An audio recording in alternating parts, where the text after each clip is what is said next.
In this video, we'll write the balanced net ionic equation for lead-2 acetate plus potassium chloride. So the first thing we do with net ionic equations, we balance the molecular equation. This is the molecular equation. So I can see that I have the acetate ion here. I have two of them, but only one over here.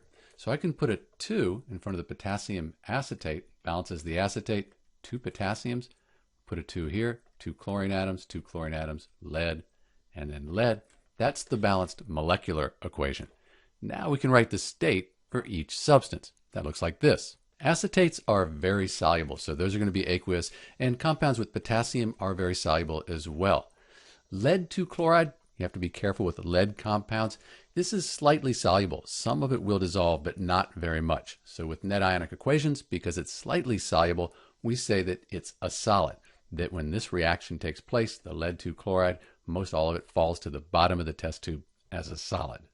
Now we can split the strong electrolytes into ions for the complete ionic equation, and that looks like this.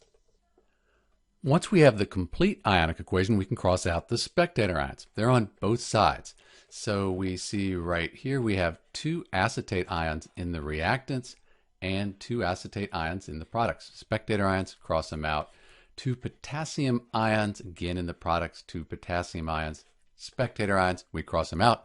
What's left is the net ionic equation for lead-2 acetate plus potassium chloride. I'll clean it up, write the states, we'll have our net ionic equation. So this is the net ionic equation for PbC2H3O2 plus KCl, lead-2 acetate plus potassium chloride.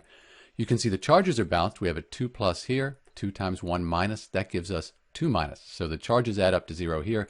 This is neutral, net charge of 0. If you count the atoms up, they're balanced as well. This is Dr. B, and thanks for watching.